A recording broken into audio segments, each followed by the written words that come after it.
Bonjour, bienvenue sur le podcast Revenir à soi avec Joa, un espace de méditation et de réflexion inspirant une vie plus joyeuse et plus consciente. Merci de prendre ce temps pour toi. Bonne écoute.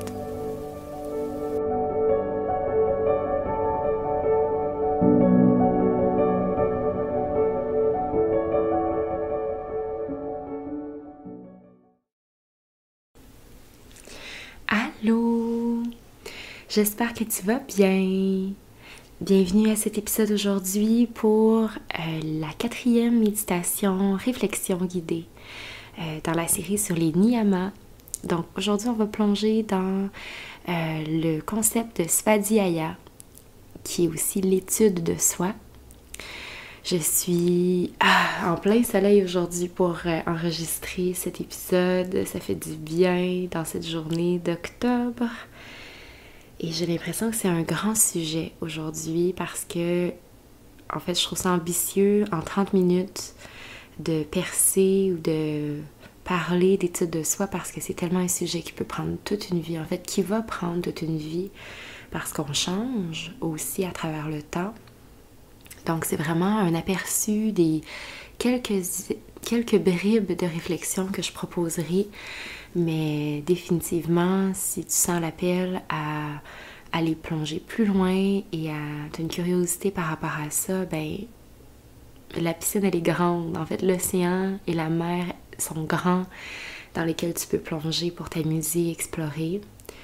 C'est surtout un voyage intérieur et c'est un voyage que je trouve tellement nourrissant. Moi, j'aime beaucoup aussi me questionner et prendre le temps d'étudier où j'en suis. Donc, ça me fait plaisir de te partager cet épisode aujourd'hui. Merci d'être là. Sur le podcast. Donc, prends le temps de t'installer. Vois dans quel état tu arrives aujourd'hui. Comme toujours, qu'est-ce qui vient tapisser ton espace mental aujourd'hui? Et comment, en prenant conscience, on peut choisir. On peut choisir dans la manière dont on veut aborder cet épisode et on peut prendre conscience de soi-même pour revenir à soi en douceur. Alors, je te laisserai juste un moment pour ça, pour t'installer, pour respirer. Trouver ton ancrage. Tu peux venir ici inspirer par le nez, sentir l'air monter jusqu'au niveau du thorax, des épaules. Et sur l'expiration, laisse les épaules retomber loin de tes oreilles. Sentir que tu peux relâcher quelque chose en toi, te détendre. Des fois, on ne se rend même pas compte qu'on est tendu. Alors ici, prends conscience de relâcher consciemment la posture, le haut du corps et de détendre l'état dans lequel tu es.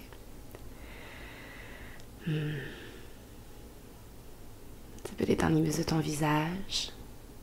Et voir comment tu peux accueillir et connecter avec ce principe d'étudier qui tu es, où tu en es dans ta vie. J'aime beaucoup ce principe. Je trouve que c'est un fondamental pour apprendre à naviguer dans la vie, à apprendre à se connaître, à se faire des petits check-in avec soi-même de temps à autre pour voir où est-ce qu'on en est, puisque notre boussole interne, c'est ça qui va nous aider à choisir dans quelle voie aller, qu'est-ce qu'on va valoriser par rapport à un choix versus un autre. Alors de vraiment prendre le temps d'apprendre à se connaître, de s'étudier, de se voir aller, de constater qu'on est humain, puis de se rappeler qu'on n'a pas besoin d'être parfait, d'être bienveillant avec soi-même aussi. Tout ça pour moi, ce sont des manières différentes de revenir à soi, de se comprendre et d'être indulgent aussi. Alors, j'en avais parlé dans le premier épisode, en fait, celui où je parlais des 5 niyamas, un peu plus en détail de celui-ci. Et j'expliquais comment en fait on est la personne avec qui on va passer le plus de temps dans notre vie. Donc aussi bien prendre le temps de se connaître pour comprendre pourquoi on agit, C'est quoi nos intentions? Qu'est-ce qui nous a façonnés?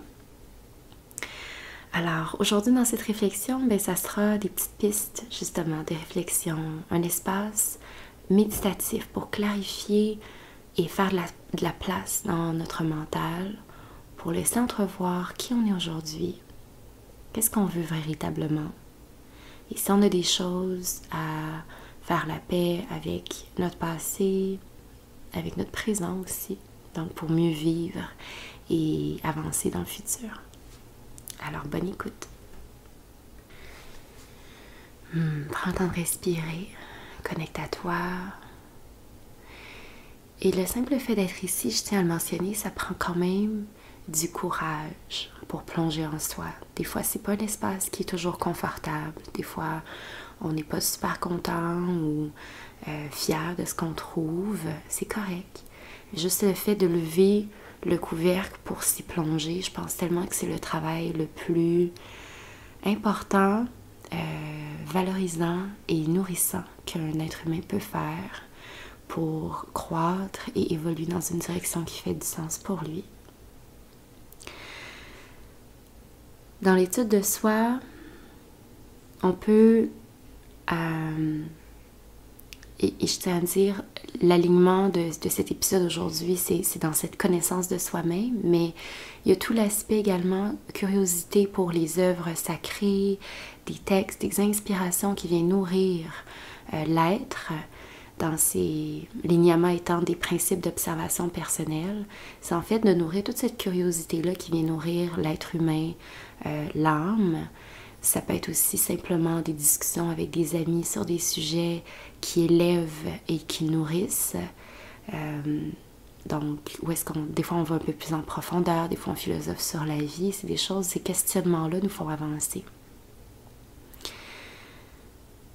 Alors ici, dans l'orientation où j'ai envie de t'amener avec cet épisode, c'est dans cette compréhension de ce qui t'a façonné, les leçons, les apprentissages, comment la vie t'a façonné et comment tu arrives maintenant. Alors tu peux respirer en douceur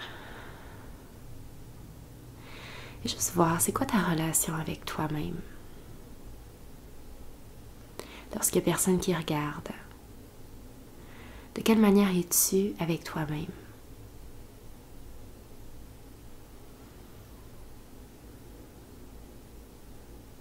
Prends-tu le temps de te féliciter à l'occasion, de prendre une pause et d'observer le chemin parcouru pour pouvoir prendre conscience des étapes, des grandes étapes de vie, peut-être des fois des passages plus difficiles, juste pour se féliciter.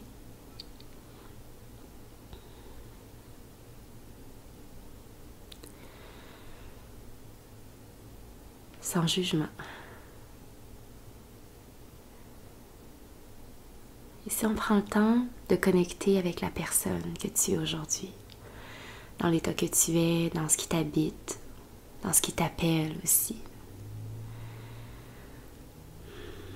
Qu'est-ce qui te vient en tête? Comment tu définirais la personne que tu es maintenant?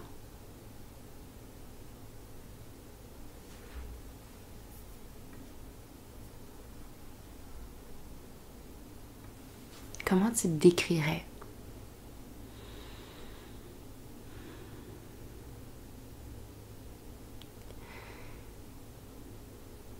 Et pour comprendre aussi où on en est, apprendre à se connaître, un peu le point de départ, c'est aussi un peu de faire la cartographie de sa vie.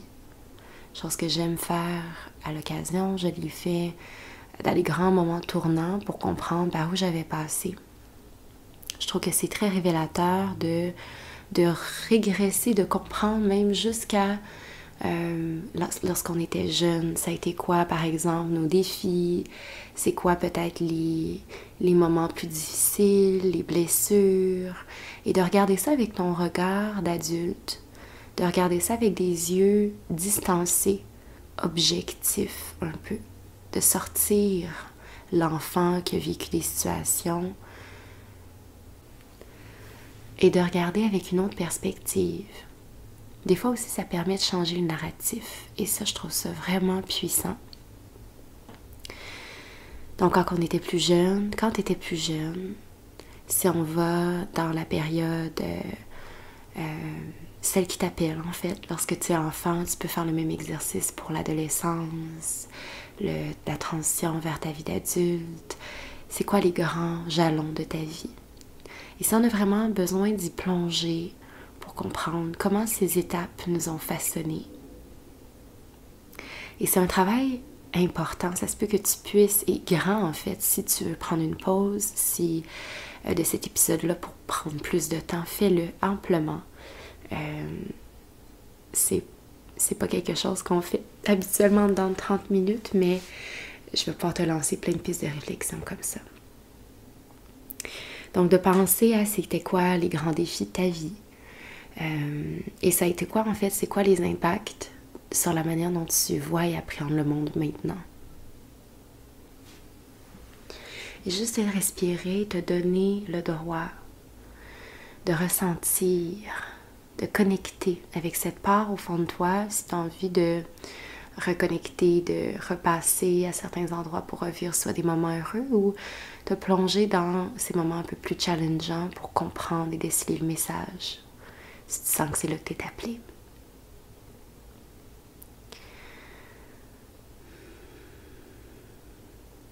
Quand tu étais jeune aussi, quels étaient tes rêves? Qu'est-ce que tu avais envie de devenir quand tu rêvais grand et qu'il n'y avait pas de limite?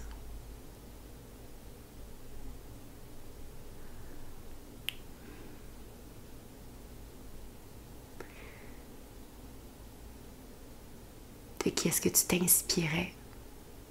Qui étaient tes modèles? Les modèles par leur prestance, leur personnalité, leur manière d'être. Et peut-être même qui sont tes modèles aujourd'hui.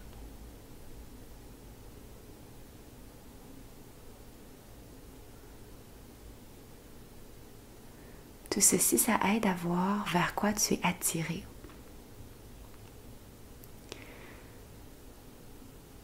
On a toujours différentes sources d'inspiration dans la vie et c'est vraiment important de les voir ainsi. Ça nous inspire, ça nous permet de nous vivre plus grands. Et c'est comme si à un certain moment donné, plutôt que d'avoir des modèles, des fois on se compare. Et ça, c'est comme l'envers de la médaille, comme un côté qui est sain, quelque chose qui est la juste utilisation d'avoir des modèles, c'est justement de dire « Hey, ça existe.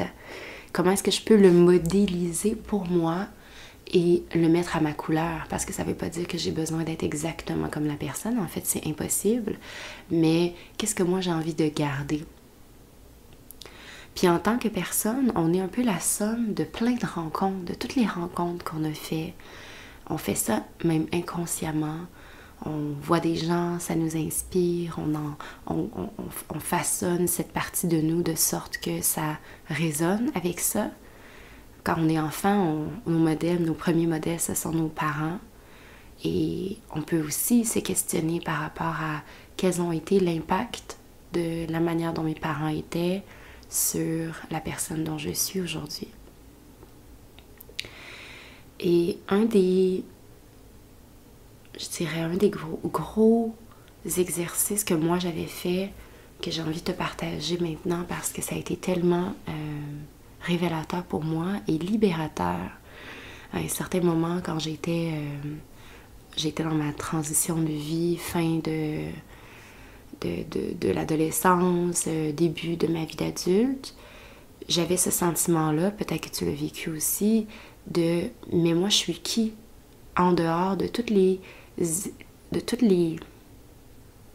empreintes que j'ai reçues de ma famille, de mes amis, de mon entourage. On prend des choses des fois inconsciemment parce qu'on pense que c'est comme ça. Puis à un certain moment donné, on est comme trop plein de toutes ces empreintes-là, puis on est comme, mais c'est pas nécessairement moi, puis il y a un choix à faire. Donc tout ce ménage-là pour déterminer qu'est-ce qui colle à ta peau, qu'est-ce qui vient de mes parents que j'ai envie de garder et qu'est-ce que j'ai pas envie de garder. De sorte que ça peut être, c'était leur manière de voir la vie, c'est ça qu'ils m'ont inculqué, c'est ça qu'ils m'ont partagé. Dans mon éducation, c'est ce qui a été présent. Mais aujourd'hui, je suis capable de voir qu'il y a d'autres options et peut-être que c'est autre chose qui t'appelle et qui résonne avec toi. Et ce moment-là pour construire la personne que l'on est, je trouvais tellement important de te rappeler qu'on a toujours le choix, que nos parents, nos amis font leurs choses à leur manière, mais la plus belle manière de pouvoir expérimenter et vivre ta vie, c'est de le faire à ta manière à toi. Alors comment je peux me distancer de certaines empreintes qui ne me collent plus et comment je peux choisir autrement?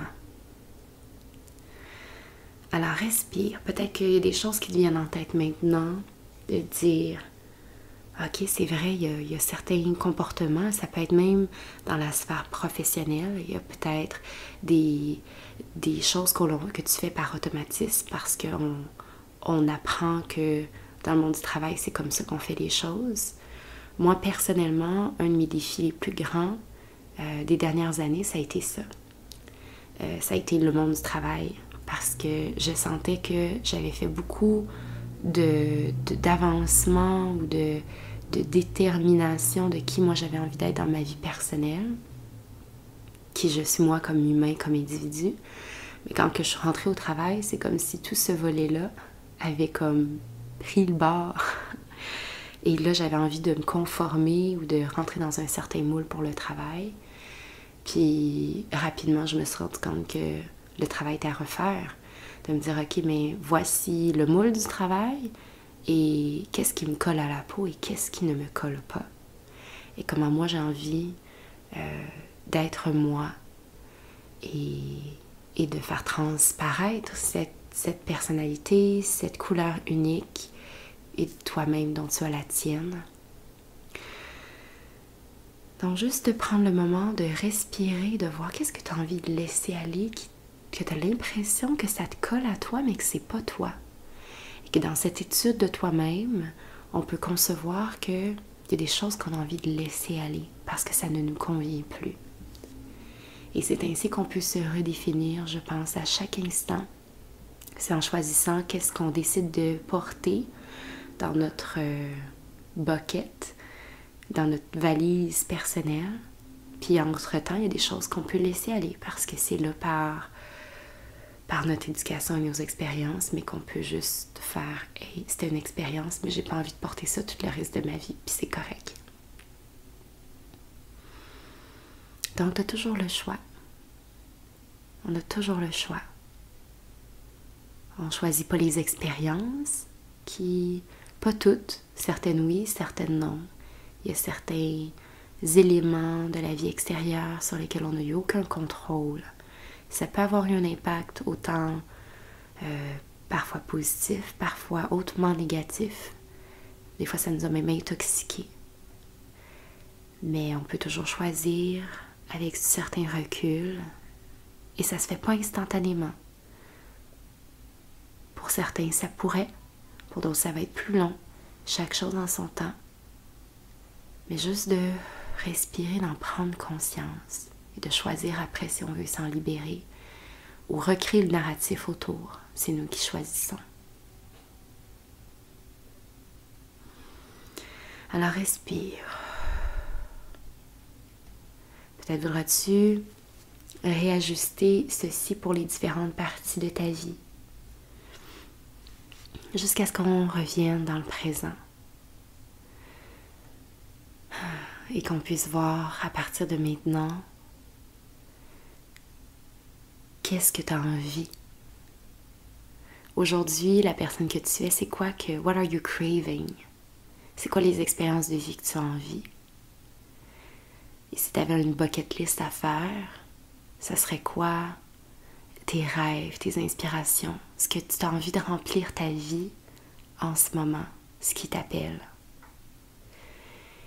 Et puisque c'est nous-mêmes qui choisissons la direction que l'on emprunte au fur et à mesure qu'on existe, C'est à travers nos choix aussi qu'on va pouvoir soit se rapprocher de nos rêves, soit s'en éloigner. Donc de se questionner ici, de faire le point avec soi-même. Même pour moi, je sens que même en l'espace de quelques mois, ce qu'on veut peut changer quand même assez drastiquement. On peut avoir des élans de transformation qui font qu'il y a quelques mois, on était vraiment heureux dans une situation X, mais que quelques mois après, c'est plus ça. C'est comme un peu comme les homards. Les homards qui ont une carapace dure et quand ils grandissent, à un moment donné, ils sont plus bien dans leur carapace. Donc, il y a un moment où est-ce que dans cet environnement, ils sont confortables, mais il arrive un point limite où ils doivent changer de carapace. Ils vont muer et vraiment changer pour que ça vienne vraiment plus leur correspondre où est-ce qu'ils sont rendus dans leur évolution. Alors, on peut se demander aussi, est-ce qu'il est temps que je mue et que je me transforme? Et des fois, ça peut faire peur parce que nous, on change, mais on est bien dans notre vie, on est dans une certaine zone de confort. Tout ça, c'est toujours de voir à quel point est-ce que ce sentiment d'expansion-là prévaut et est important pour soi et le reste peut toujours s'adapter. C'est ça que dans des élans de transformation, dans mon cas, je pense avec mon chum, nous, ce qu'on fait, c'est qu'on se fait souvent beaucoup des check-in, des touches pour savoir qu'est-ce qu'on a envie dans notre vie. On veut rester aligné, ça fait partie de ce qu'on souhaite et ce qu'on s'est dit quand on s'est marié. Nous, c'est cet engagement-là de vouloir poursuivre et partager cette vie ensemble, tout en sachant très bien qu'on ne sera plus les mêmes dans 5 ans, 10 ans, mais il y a un travail d'alignement à faire. Donc, le couple ou la relation ne devrait pas être un frein à une transformation, au contraire, ça peut être tellement un propulseur de transformation pour se soutenir, pour alimenter et additionner nos forces, les deux ensemble, pour soutenir l'un et l'autre dans ses espoirs et ses rêves.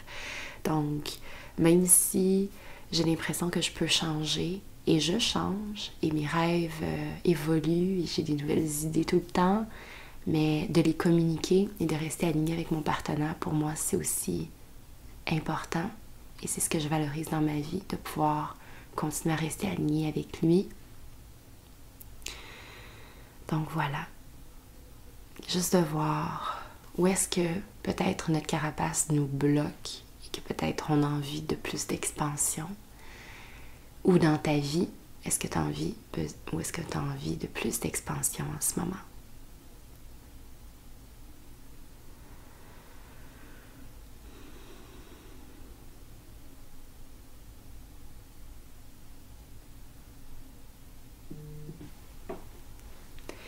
Et cette connexion avec soi-même que l'on entretient à travers le temps, c'est aussi cette capacité-là à établir un dialogue intérieur. Le fait de pouvoir entrer en introspection, apprendre à se connaître, apprendre à dialoguer avec soi et discerner c'est quoi vraiment ses besoins, ses envies. Il y a une différence aussi entre désir et objectif. Si je désire quelque chose à court terme versus quel est mon objectif à long terme, est-ce que je suis en mesure de calmer mes ardeurs si j'ai juste un désir de flamber plein d'argent alors que ça ne va pas avec mon objectif ultime? Donc, d'établir cette relation-là avec soi-même, cette écoute nous permet aussi de se rationaliser et de rester en alignement avec ce que l'on veut réellement. Un peu en écho avec l'épisode précédent sur la discipline tapas. Alors, respire, fais le plein, expire jusqu'au vide. Prends conscience que tu n'es pas tes expériences passées. Tu es libre maintenant. J'ai cette image-là de se dire l'enfance, l'adolescence, être jeune adulte, c'est un peu comme le passage obligé. On n'a pas le choix de passer par là, on n'a pas le choix d'être dépendant de nos parents pendant une période de temps, de sentir qu'ils ont autorité, de vivre avec l'autorité, de se faire façonner. Des fois c'est glorieux, des fois c'est les moins. Et nos parents et tout notre entourage font avec les moyens qu'ils ont. Et ils ne sont pas parfaits. Et on ne peut pas leur demander d'être parfaits non plus. Donc comment est-ce qu'on peut pardonner? Comment on peut se pardonner? Pardonner des gens qui nous auraient fait souffrir ou sans savoir ou intentionnellement ou pas qui nous auraient fait du mal dans notre passé. Si on porte ça encore aujourd'hui et que c'est une lourdeur à porter, comment est-ce qu'on peut aller au fond des choses? Si on est prêt à le faire, c'est important. Et faire la paix, en fait. Pardonner. S'offrir réparation. Pour justement se sentir libre aujourd'hui, de pouvoir émerger, de pouvoir choisir, de ne pas se définir par nos expériences et se donner vraiment carte blanche pour la suite. Et ça, en ce moment, je trouve que tout c'est drôle parce qu'enregistrer cet épisode maintenant s'inscrit tellement avec tout ce qui bouillonne en moi à créer et partager.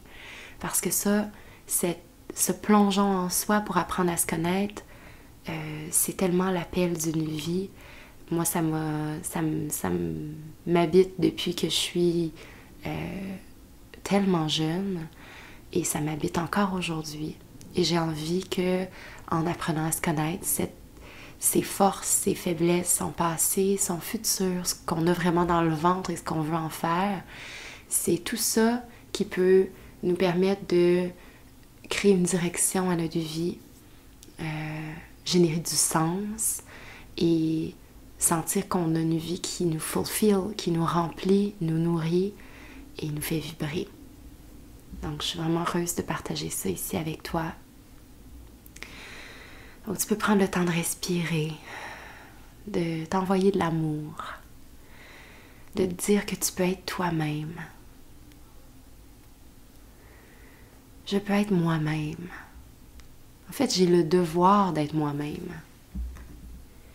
Et moi qui m'écoute, moi qui reviens à moi pour entendre mes besoins, pour les honorer, c'est la meilleure chose que je peux faire pour moi et pour tous les autres qui m'entourent. Parce que des fois, on sent mal d'honorer ses besoins. On est comme, oh mon Dieu, c'est égoïste. Puis à un moment donné, j'avais lu à quelque part que l'égoïsme, c'est pas être en mesure, c'est pas le fait d'écouter ses besoins.